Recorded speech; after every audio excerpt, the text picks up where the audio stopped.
Thank you very much for that introduction. I'm not very often asked to speak about community-based tourism, largely because I'm incredibly critical of it.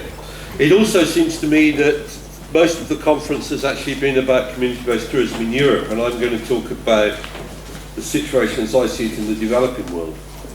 I was amused when I saw the subtitle of the conference, whether communities are a success factor or an inevitable burden, as though potentially the community is the problem. I think generally it's tourism that's the problem. I also think, just to put this in a context, that the primary beneficiaries of community-based tourism projects in the developing world have been the consultants and NGOs who've sought to implement them. So that's where I'm coming from, a fairly critical perspective. Focused, I must say, on the developing world, I know little about community-based tourism in Europe. Gandhi is said to have asked or replied to a question when asked when he arrived in Liverpool on the boat. He was asked what did he think of Western or British civilization, and the apocryphal answer is that he said, I think it would be a good idea. And that's what I think about community-based tourism. I think it's a really good idea. It's a persistent, pervasive and very dangerous idea because people believe in it. It is certainly an alternative. And I think one of the misfortunes of community-based tourism that it's never really outgrown being a small niche alternative product. Let me remind you, I'm talking about community-based tourism in the developing world. As Kiss said way back in 2004, the literature is full of claims but short on data and quantitative analysis. I'm going to explore first some of the concepts and then look at some of the practice. But before I do that, I wanted to place what I'm going to say in the context of responsible tourism. Nearly all of tourism is community-based in the sense that it takes place in other people's environments, in other people's homes. All tourism is community-based, and nearly all tourism provides some kinds of benefits to local communities. So the question has to be, what are the specific claims we're making about community-based tourism? Tourism Concern in the UK for many years have run a very important campaign, just simply pointing out that whenever we take a holiday, we're doing it in somebody else's home. And with that comes certain assumptions about how we might behave. And of course the definition that is most often used of responsible tourism is talking about making better places for people to live in and better places for people to visit, in that order. In other words, putting the local community first and the visitors second. That is the sting in the tail. Everybody can agree that we want to make better places for people to live in, but start saying that you're going to put that first before the interest of the tourist, and you have a more radical position. So I'm fundamentally going to talk about 5 things. I'm going to talk about language and concepts because I'm an academic. I'm going to talk about origins and definitions because I'm an academic and because I think it really matters in relation to community-based tourism. The language is used very loosely, and often there's a discussion going on in which people are talking past each other because they're using the words with different meanings. I'm then going to talk about some of the issues and what we discovered from our research. I'm going to cheer us up at the end, but this is the bit you lose if I'm running over time, by looking at one successful example, just to prove there are a few around. And then I'm going to come finally to some conclusions and recommendations, which will be brief. The first thing to say about tourism is that the word is bedeviled by the fact that it has 2 completely different sets of meanings. It has a set of meanings around the experience of being away in somebody else's place, but it's also a business. It's about accommodation and experiences, attractions, activities, cultural and natural environment. But the point about those experiences is that for it to be tourism in the second sense, it has to be paid for. For it to provide livelihoods for local people, it has to be paid for. So I want to argue in this presentation, and I'm using tourism in that sense, that it is not tourism until it's paid for. If I walk down here from the hotel to this conference room and enjoy the view, sure, that's a tourism experience, but it's not tourism business. Nobody's taking money off me for the view. The word community is a problem as well. Has lots of different meanings. It's heavily overladen with value. It's very hard to be opposed to the concept of community for reasons I'll come back to. People with a common interest, people sharing a location, an interacting group of individuals in some kind of network, a group with shared characteristics, something with people with common interest, culture or history. And as soon as you come out with those five, which I've just taken from the dictionary, it's apparent that there's a problem. We're very unclear what we mean by community, and why should the fact that people share a location mean that they have anything else in common at all? I would argue that it often doesn't mean that they have anything in common. It also, though, has a very important meaning, I think, for us in terms of community-based tourism in the developing world, of talking about sharing social capital, some sense of solidarity, some sense of the group being stronger than the individual.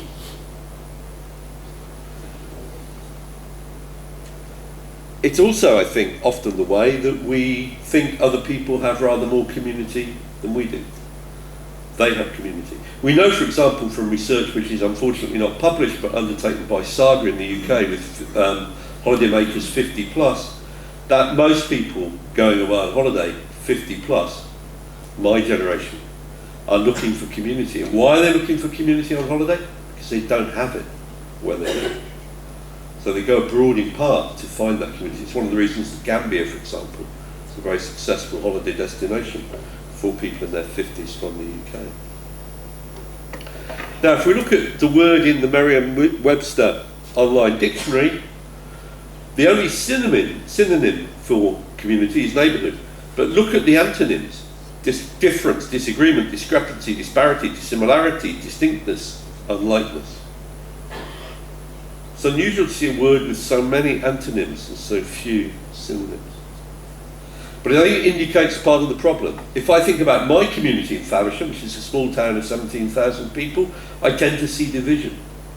When people come as visitors to my community, they tend to think it's a nice community where everybody agrees with everybody else. Now, why am I making that point? It's because when we look at other people's communities, we often fail to see the differences. And that's inherent in the problem about why I think in the developing world we think of community-based tourism, of trying to do it in a particular way, a way that we very rarely do it in our own societies. Put community with based, and it gets even more difficult. So I looked at what the health professionals say about community-based healthcare. They talk about the active involvement of community members. If you look at conservation, of course, community-based conservation has been really a way of trying to establish partnerships with local communities to conserve species. You could argue that the way conservationists use community-based tourism is quite manipulative. It's about getting communities to like the idea of living with wildlife. It's about getting them to change their attitude by giving them benefits through tourism. It's seen in that sense as an alternative conservation approach designed to get local people who have the misfortune or the pleasure to live alongside often dangerous wildlife to see an advantage in doing that and to accept their responsibility for the stewardship of that wildlife for the benefit of other people. We can come back and discuss that if you want to later. So what's the problem?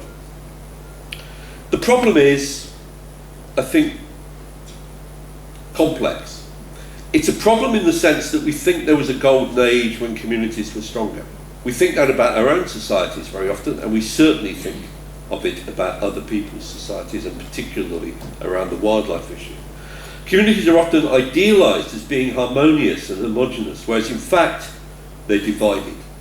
I don't know of a single community that doesn't have divisions within it, and some of them very significant divisions. There are always insiders and outsiders, people who've moved recently into the area. Faversham is a town of 17,000 people. I moved there 35 years ago. I'm definitely still an outsider. I wasn't born there. So the notion of who is an insider, who is an outsider is a contested space. And then the conflicts exist with the non-indigenous stakeholders, particularly relevant in developing world tourism, where often tourism is developed by outsiders. Is there anybody here from Scotland? Yeah. It's true in Scotland too. You look at the wildlife tourism in Scotland, most of it is in fact provided by the English. They're outsiders who've gone to Scotland and have created tourism businesses for themselves. That brings conflicts with it. And then there's the problem which bedevils community-based tourism of the benefits being captured by the elite, whether that's the traditional elite through the village chief, whether it's the emerging elite through education, whether it's the elites in the cities. But the problem of the elite capture bedevils benefits in community-based tourism. So communities are not homogenous. They are composed of competing interests. Often the power relationships are ignored. We do the first thing. Sometimes we understand them, sometimes we seek to disperse them. But how successful any community-based tourism project can be in doing those things in someone else's culture is very much open to question. And then there's the big problem of tourism.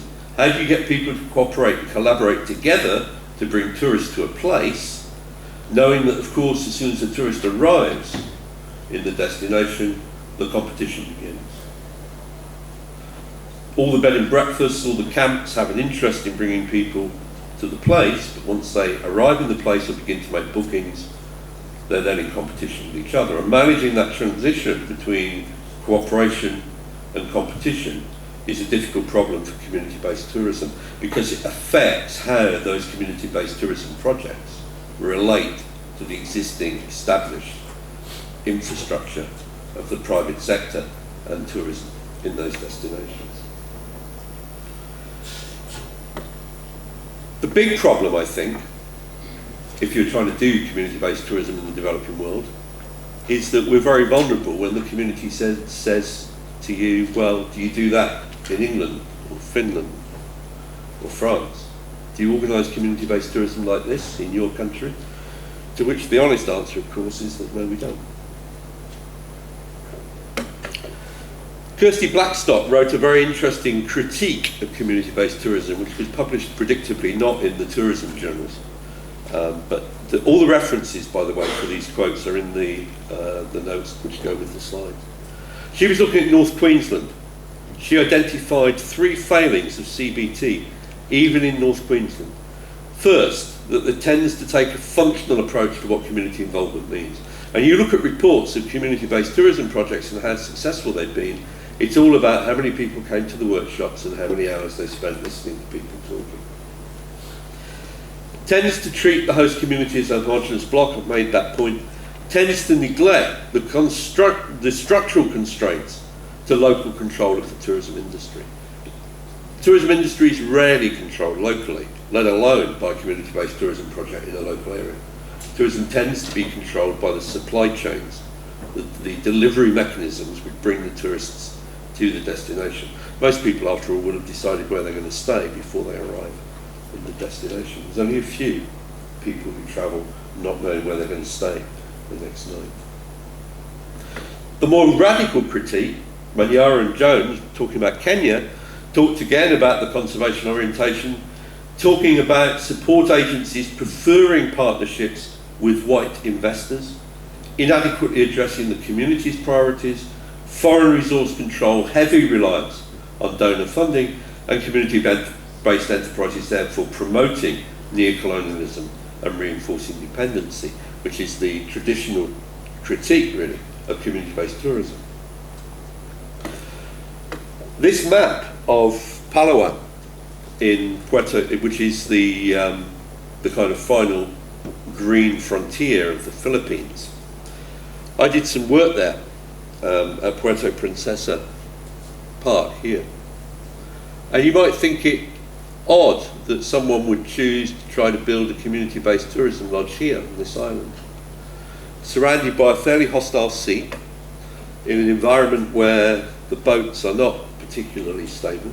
It's to the north of the park, so the tourists mostly come from the city in the south, particularly the kind of backpackers who might stay in a community-based lodge. And the model for the lodge was the traditional one. The NGO would take responsibility for securing the money and doing the marketing, and it would include several tickets a year to go back to Amsterdam to market the lodge in Amsterdam. The donor would provide the money for the materials, and the community would provide all of the labour to build the lodge. This, I hasten to add, is a community which at the time didn't have a single timepiece on the island, and where it was assumed that all members of the community would work on a roster system in the lodge.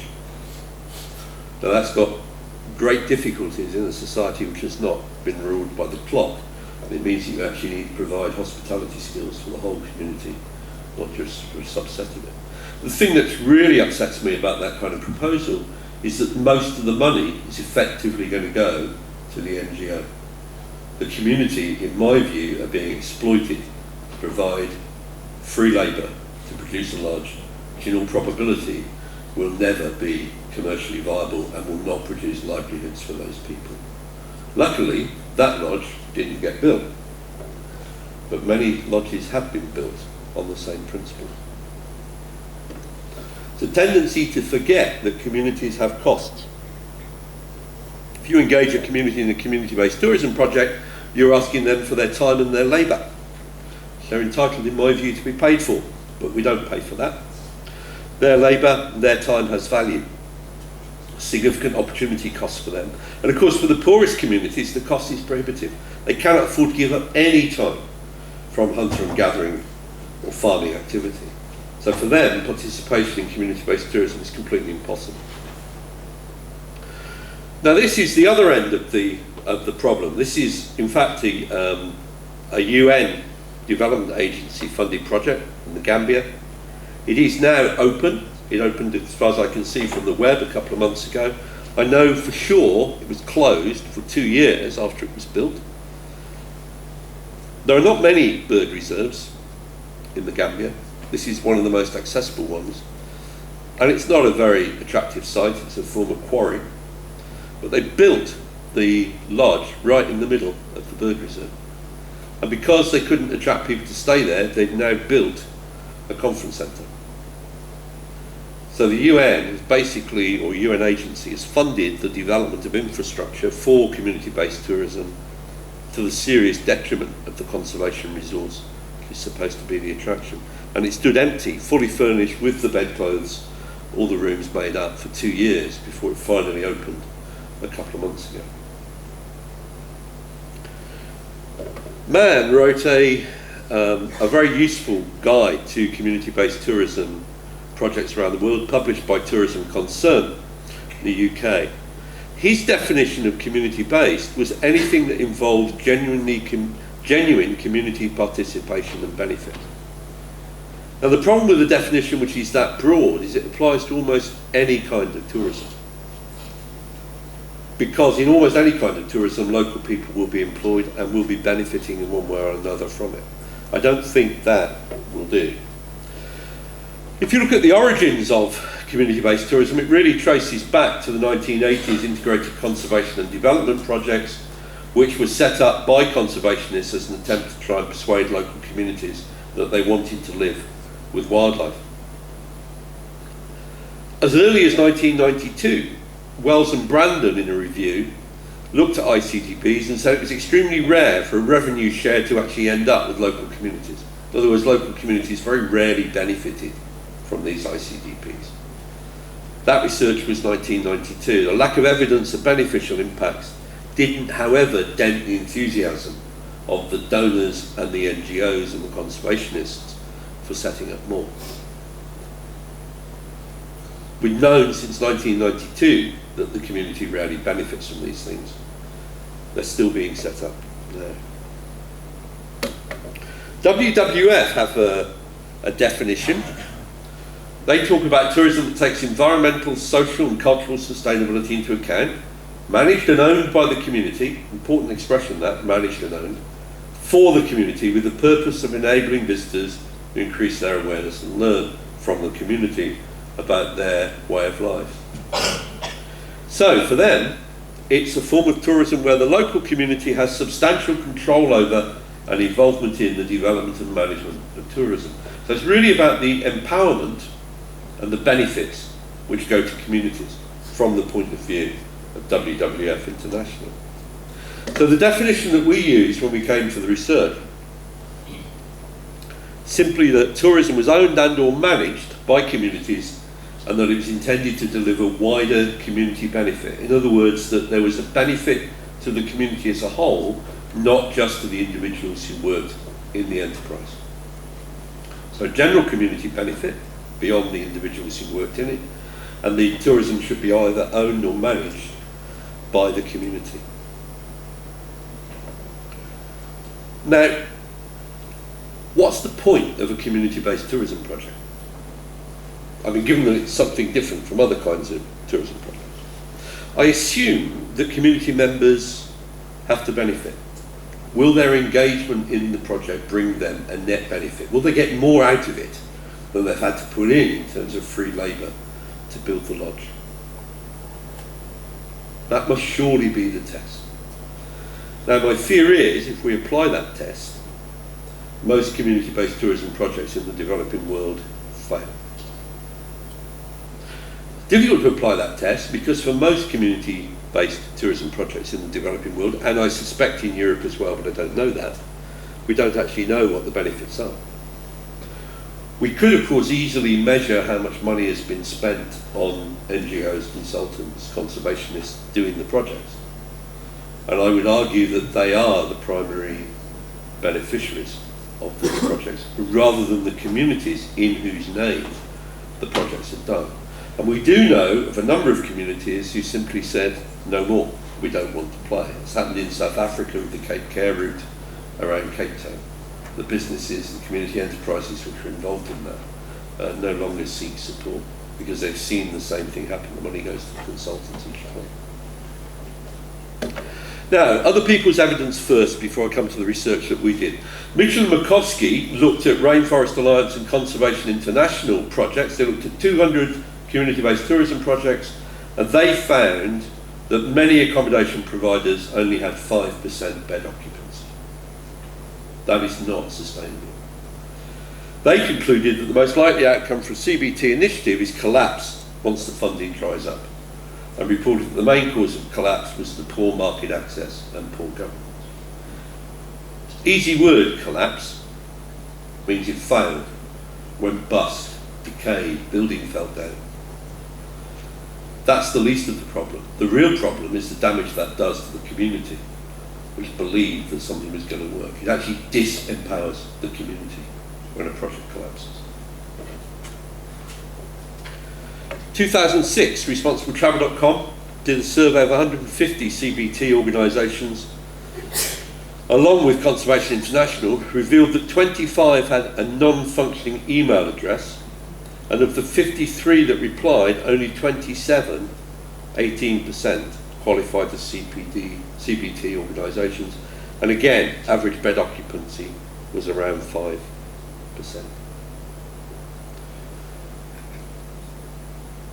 Namibia, Hitchens and Heisted's work, talked about the isolation of community-based tourism from the private sector, talked about the dependency on development aid. Only a small number of members can be expected to survive, they said, as ongoing independent businesses. What distinguishes sustainable development from charity, they pointed out, is that the CBT enterprise needs to become self-sufficient. Sadly, very few of them do. So back in 2006, I produced a short piece asking whether CBT was failing to deliver. It did have a question mark. It wasn't an accusation at that point. There was a question mark. Most people who wrote to me about it didn't notice the question mark. I got more hate mail about this than any other question I've ever asked. So I'm used to it. Don't worry about it. It's fine. So we decided to do something different. We decided to actually go out and look for those examples of community-based tourism which practitioners, the people who develop the projects, the people who pay for them, said was successful. So we went to the people who implement the project and we said, tell us which projects you think are successful and tell us why. And then we'll have a look at those. Which is a pretty skewed sample. It's hardly very scientific to do that. But it does mean that you can't be accused of not looking for successful examples. So we asked the experts, the practitioners, how they would identify one, identify a successful CBT project. We approached those projects which they said were successful, and we asked donors, conservationists and development workers what they were. And then we went back to the same projects and tried to find out what had been achieved for the benefit of the community by those projects, which by definition was successful because they'd been declared a success by the people who'd been responsible for the funds or the implementation of the project. So we're really looking for success stories. We did it because we wanted to be sure that we really were looking for success stories, and we wanted to avoid the bias which comes from so much of research in this field, of only approaching and researching examples where there is a strong likelihood of securing good data. But if you're doing your PhD on something like this, you're obviously going to choose projects which are up and running, which will generate data for you to use. We wanted to look at a population, but we wanted to look at a population of success stories as defined by the people who implement the project.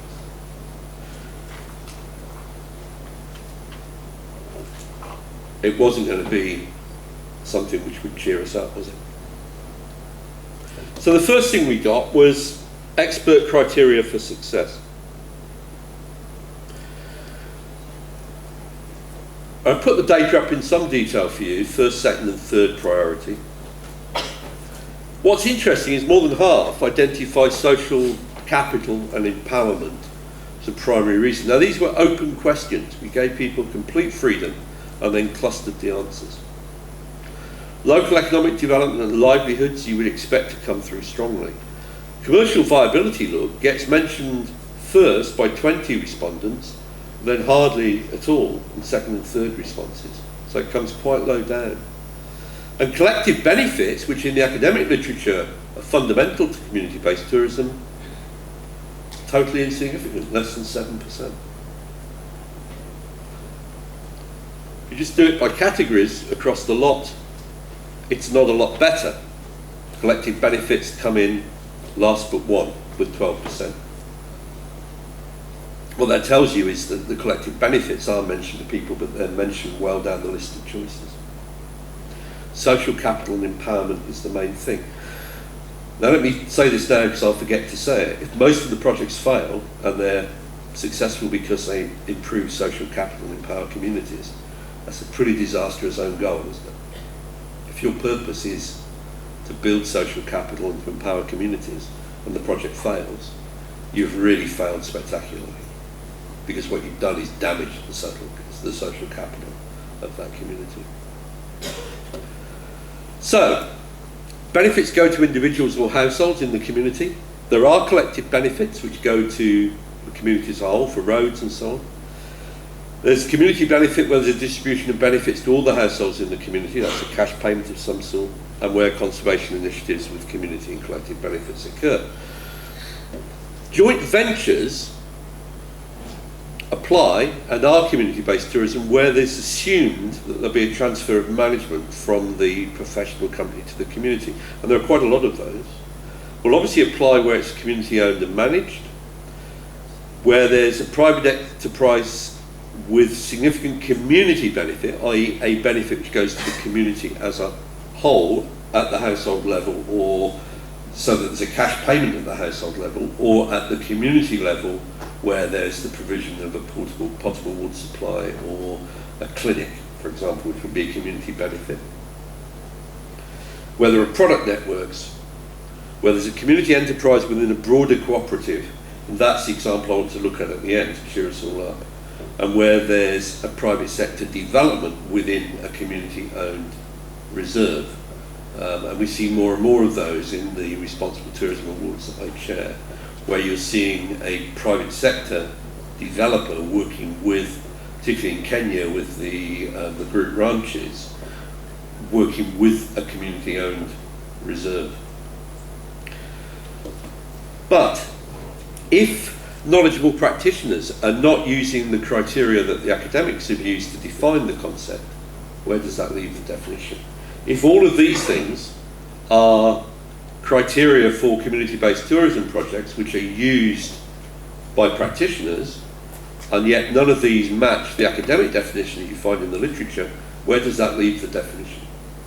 And if all of those things which are on the previous two slides are all different forms of community-based tourism, we're not talking about the same thing, are we, when people talk rather loosely about community-based tourism? So that clearly this concept of community-based tourism has little utility in defining a class of initiatives which can be regarded by CBT practitioners as successes. But accepting that limitation, press on. 28 managers responded.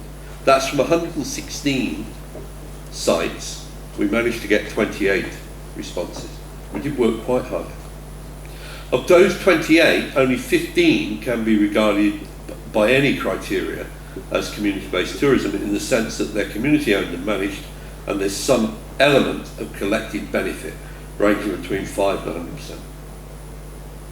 So we only found 15 examples of CBT according to the academic definition. We also found very significant community and collective benefits from non-community-based tourism projects, of which there were a number in the sample, and there are many more coming up all the time. So it's not the case that only community-based tourism initiatives provide community collective benefits. Lots of private sector and NGO initiatives now achieve that.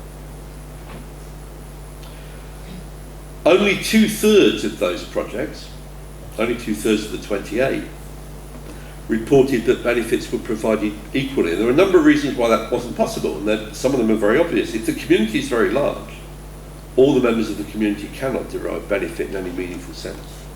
Limited involvement by the community, visitor numbers still small, that's a very common reason. Poorest members of the community not participating in the tourism development process because they're not able to, because they have to survive.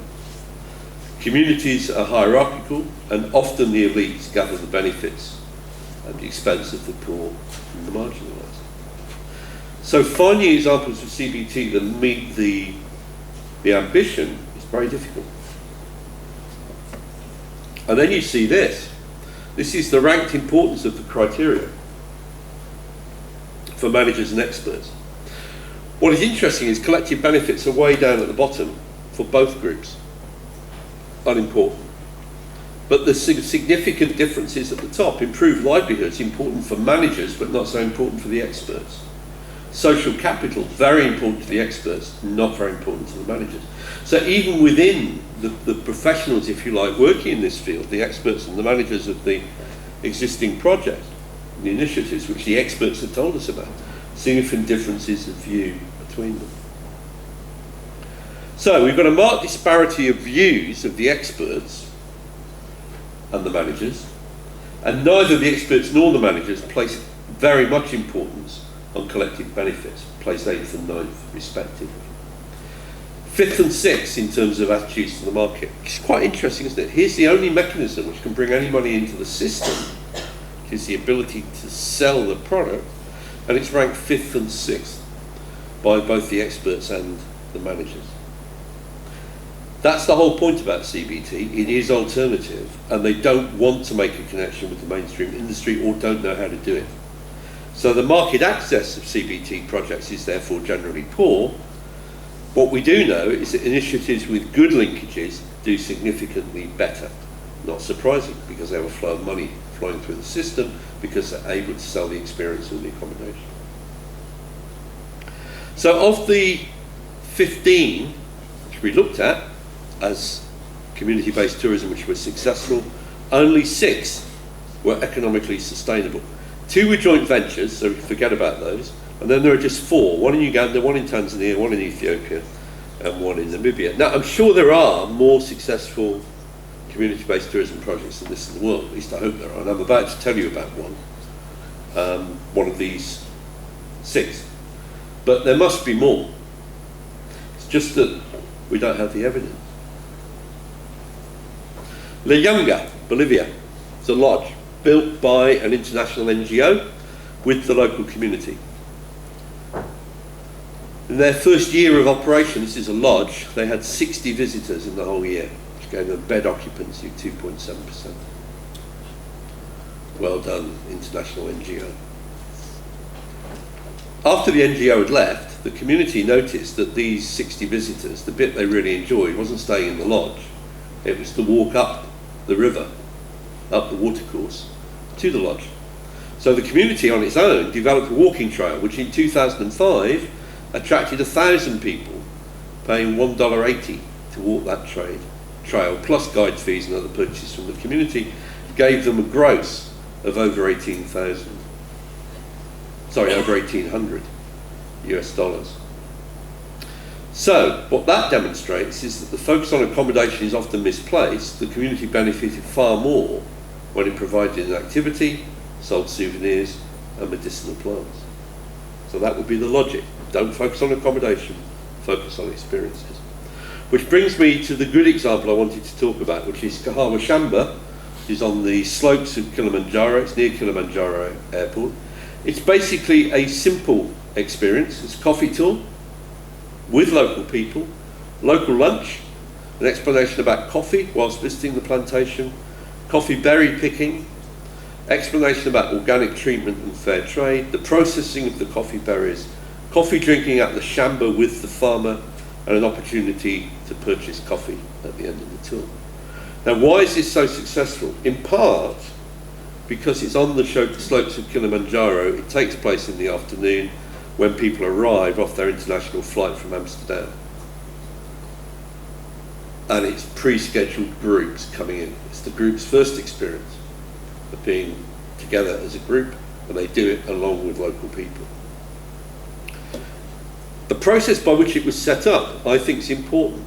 It was set up with a coffee cooperative. So the social capital is not only high, it's well organised. So this is a coffee production cooperative which is chosen to diversify. And it's chosen to diversify for two reasons. One, the farmers are very poor, therefore they need supplementary livelihoods. And secondly, they were concerned to generate, the coffee cooperative was concerned to get the farmers to experience pride in their farms. And one of the ways of doing that is to show visitors around it. Having established that supply was possible, the cooperative did that, the consultant who did the work, then before he even went to Tanzania, had found a tour operator willing to include the experience in the program for all of their trips going through that part of Tanzania. Having established the product, Harold was then brave enough to do all the training in the 2 weeks before the pilot groups arrived. So they didn't spend weeks training people, didn't spend a lot of money on consultants training people how to do things. They're concentrating all in the 2 weeks before the first groups arrived. And the training included staff from the tour operator who would be bringing groups in. There was full monitoring of the impacts from the beginning, which is why we've got the rich data I'm about to show you. There was experimentation. The first week, the chairman asserted himself, chairman of the cooperative, came along and overturned everything that had been agreed beforehand, got the people sat in rows to listen to a long lecture about the history of the coffee cooperative. But the farmers soon stopped that. The next group that arrived, they realised the tourists were completely bored by that. So the next group that arrived, the coffee farmers got them straight out and went back to the original product. But what that did was to empower those coffee farmers who were the guides to change the product as they listened to what the tourists wanted. So it's a product now which evolves based on experience. The tour operator only bothered to rate the experience for 3 months. And the reason for that was that all the ratings were off the scale. Everybody was rating it as one of their best experiences the whole holiday in Tanzania. I was very sceptical about the idea of creating pride in the farms by doing this. It just goes to show that academics don't know very much. In fact, the first thing that the community money was used for was to develop a coffee seedling nursery. Some of the very first money they made from this at the collective level went into a seedling for new coffee trees, and they're being planted.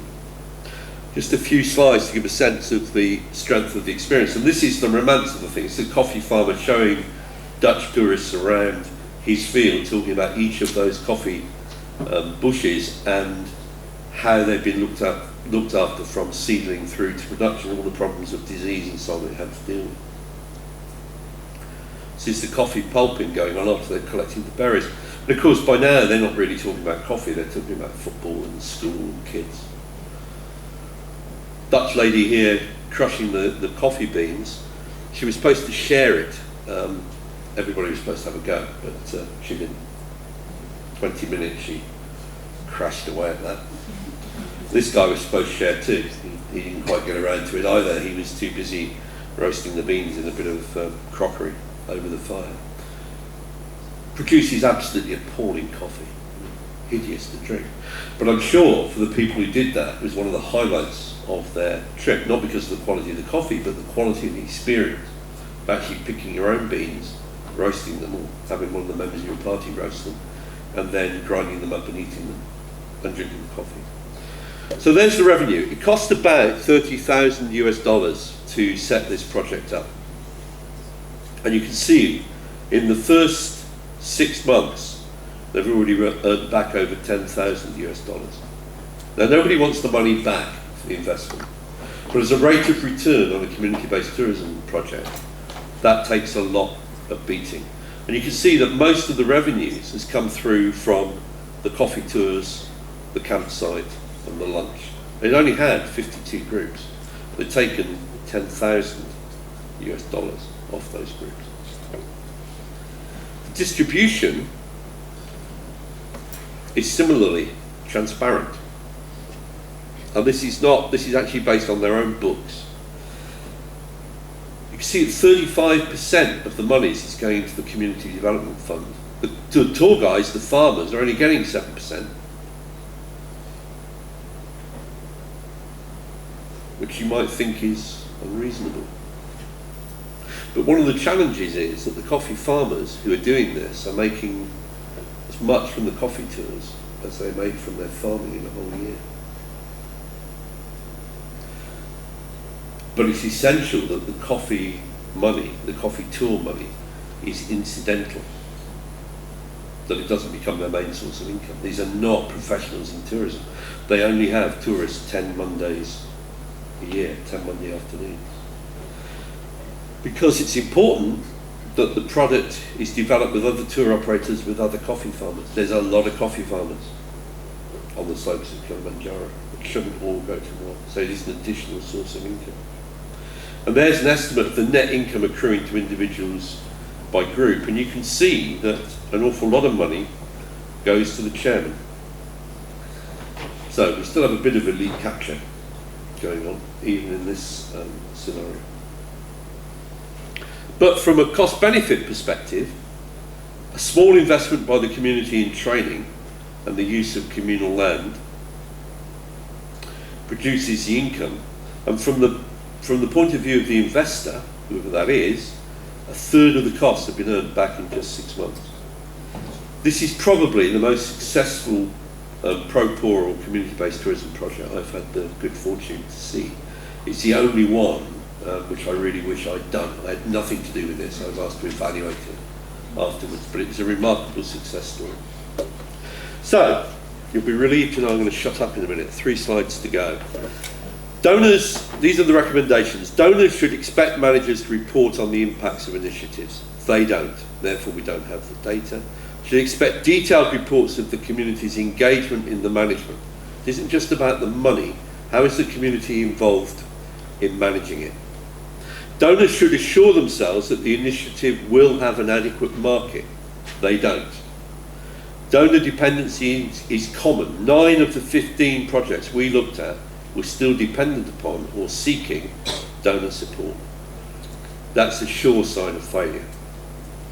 Only 2 differences between CBT projects and investments count, it seems to me.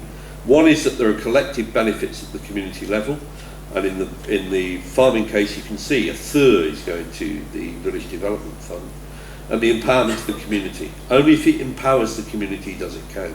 So that one in the Philippines that we talked about earlier is a classic example of something which would have disempowered and split the community, and most CBT projects do. They don't empower communities, they weaken them.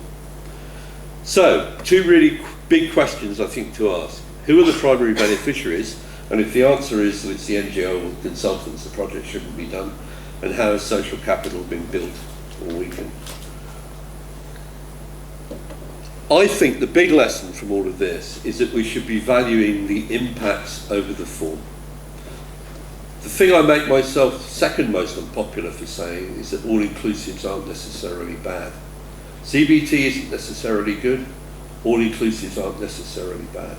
We have to stop focusing on the form of the tourism and focus rather on the impacts. Initiatives and businesses should be evaluated on their economic, social, including empowerment and equality, impacts rather than on the form. CBT, ecotourism, resorts, all-inclusives, whether they're good or bad depends upon the impacts, not upon the form of the organisation. And that's where I'd like to leave it. Thank you very much.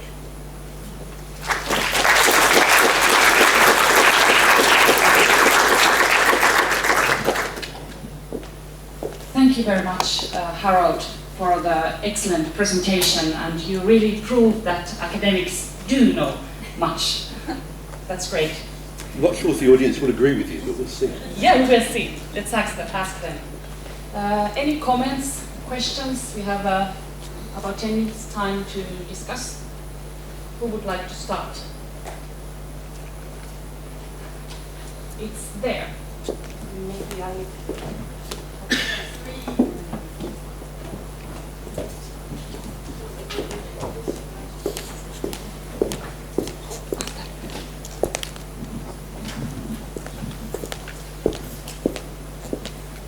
Hey, excited.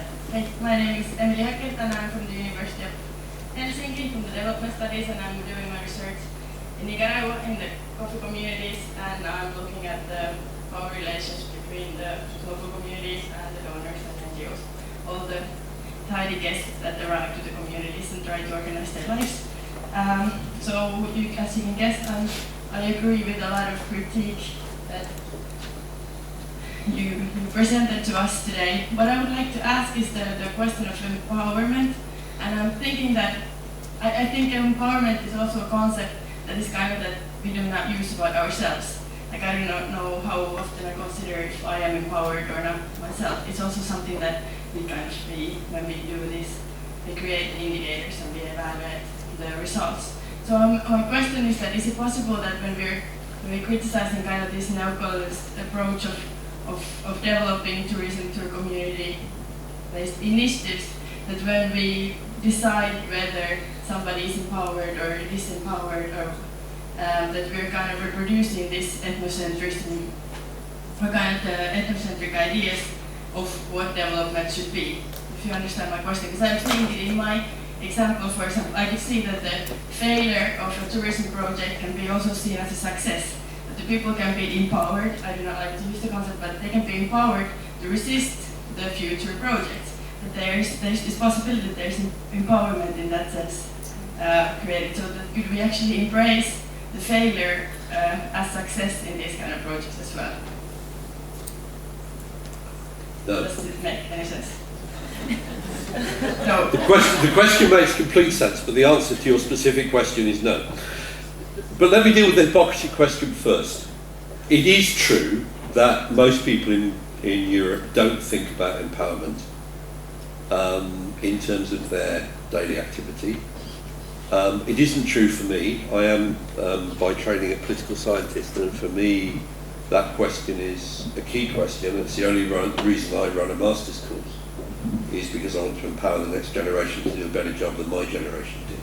So for me, empowerment is at the core of what I do. I suppose I'd better say, in case this appears on the web, I am also interested in education. But the purpose of education is the empowerment of those people who are educated. Ultimately, empowerment is what it's about. And people in Scandinavia, particularly, and I'm sure it was true of Finland, know through the work of the educational circles movements, Works Educational Association and so on, which is where I started, how important that is in the educational process. So for me, I think it is critical. Have we paid enough attention to it in our own societies? No. But that is not a reason why we shouldn't pay attention to it in our own societies more, and also why we shouldn't use those criteria when we look at developing countries. However, if you look at most of the if I look at most of what I've done in developing countries, and I've worked in a number on tourism development projects, as in all societies, power relationships are always in a period of transition. They're transiting in Europe, for good or bad, power is moving around. And the same is true in any developing society. Power moves from traditional leaders towards elected leaders, moves back and forth between local government and national government. And power is always moving around. As a political scientist, I would want to say that any community which is empowered will be in a better position than it would otherwise be, because empowerment requires two things. It requires that individuals are more knowledgeable about how the world works and therefore how to make it work better for them, but also it means that the community is able to respond as a community, and that social capital question I take very seriously, which is why the answer to your specific question is no. Because actually, getting communities to work together is difficult enough. Getting them to work together and then a failure resulting from that may make it harder to get them to do something together again. And that's why I think the answer is no. Now, if the answer is no, there will always be exceptions to the rule, but in general, the answer is no. And that does apply, actually, at the moment. I'm in the middle, sorry, this is a long answer, but I'm in the middle at the moment in Faversham of a fairly bitter planning dispute in which those of us involved in opposition to the planning proposal know that if we fail, we lose, it will be very difficult to oppose the next 3 or 4, because the community will give up. It will feel disempowered by the failure. And it's probably the thing, we worry more actually, I worry more about that than losing the campaign. It's the impact on the other people who you've asked to give time and put energy into something. When it fails, it makes it harder to get them to do it again, and that's why my answer is no. Sorry, that was a long answer. Okay, thank you very much. Any other questions or comments? Please.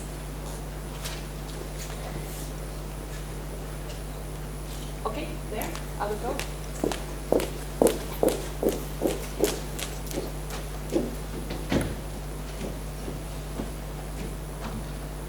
Thank you very much for the presentation. My name is Diana from Kenya, and I actually agree with your critics, but to a certain extent. I'd like to ask you that from your slides, I've seen research on Kenya, and one of the things that I'd like to ask is there is a feeling that Kenyan CBTs would like to partner with particularly white investors. So what's your take on that? Because still in Kenya, we are a developing country, and at this point in time, we feel that we should open to the world in order for us to get to the next level. As far as our systems are concerned, we're still trying to make up development, local development projects, which are not receiving much attention from the government, but the local people are also quite supportive. So for us, the key thing at this point in time is to work with the international partners. So what's your take on that in terms of tourism development? Let me just be clear about one thing about what I presented. That wasn't my research. And also the thing, I mean, the full reference for that research is in the notes of the slide if you want to follow it up. But I haven't actually, I've been to Kenya twice, but I haven't done any research there. What I'm very aware of is how much has changed in Kenya in terms of land ownership in the last 10 years. And the creation of the group ranches, I was initially depressed by, if I'm honest. I thought this is a backward step.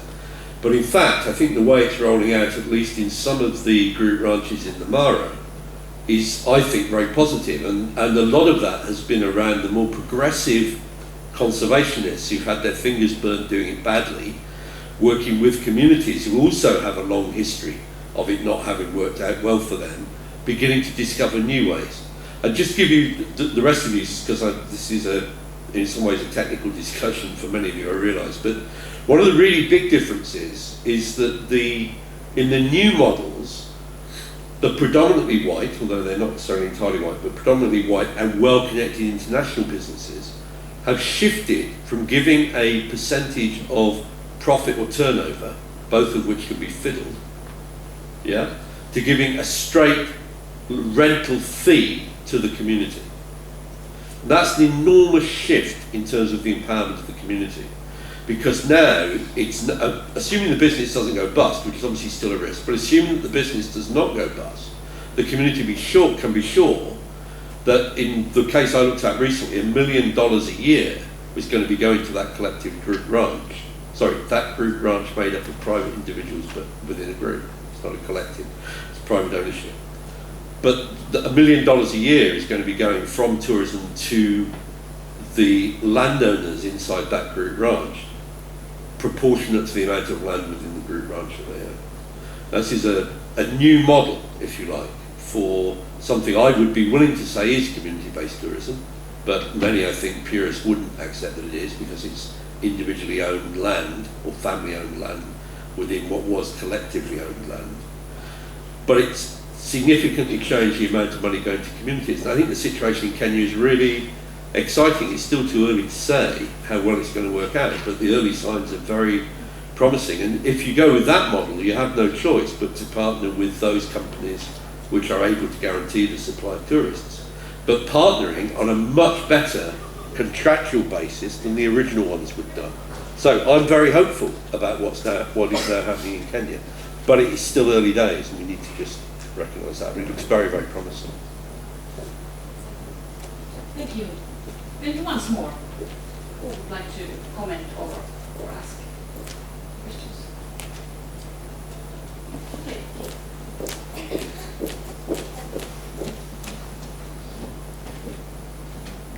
Harold, that was a really interesting critique.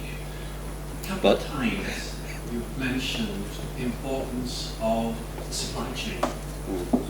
And you've heard from other speakers that the supply chain tends to control tourism somewhat. Have you any views on the balance between supply chain control and community control? Communities tend to want to offer what they've got. Is that really the correct way of entering into what is effectively a commercial transaction? How long have we got? There isn't a short answer to this question. I don't think the issue is particularly about community-based tourism in this regard. It is clear that if you're going to develop a community-based tourism product, it's going to be very rare that somebody's going to come to your part of the world entirely because of that community-based tourism product. They're going to come because they want to come to that part of the world, and then they may or may not choose to go to a community-based tourism product. So what you've got is the problem of what I call co-opetition. How do you collaborate to get the tourists to come, and how do you then compete when the tourists arrive? Which is why I have a preference for community-based tourism products in general, not trying to provide with the private sector by creating accommodation. If you're providing experiences, it's much easier. That's partly why the Koala Shamba example is so successful. It's not competing with anybody, it's offering an experience that people want to enjoy. But the question you raise is a much more fundamental question, and it's at the heart of responsible tourism, which is why I could go on about this for a very long time, but I won't, because it's not fair to the next speaker. But the point is, the fundamental question for any community is what kind of tourist does it want to have in its community? But if you look not very far away from here, if you look to Lithuania, you have a choice. Do you want people to come to enjoy the incredible cultural heritage of Lithuania and its wonderful natural wildlife? Or, because you've built too many hotels and you're desperate to fill them at weekends, do you want to sell sex and drugs and rock and roll? It's a community, it's a choice. Now, it's not a choice that community-based tourism can make on its own, but it is a choice that the destination has to make. Yeah? Dublin had its own problems with sex and drugs and rock and roll as well, because it built too many hotels. But for a long time, I wasn't going to go to Dublin. You know, I struck it off my list of interesting places to go for 15 years. They got it back now. I'm quite keen to go again. But for a whole period, I didn't want to go to Dublin because, frankly, I don't want to spend my time. You know, if I want to do that, I'll go to Leeds. You know, I don't need to go to Dublin to spend time with people who are getting drunk and having a good time. So why would I go to Dublin to do that, or anywhere else for that matter? But my point is that CBT exists within a framework. What responsible tourism would say is communities as a whole need to think about what kind of tourism they want to attract to their place. And that's a much bigger question, but CBT has to sit with it. We should stop. Yeah, thank you very, very much for coming to this seminar.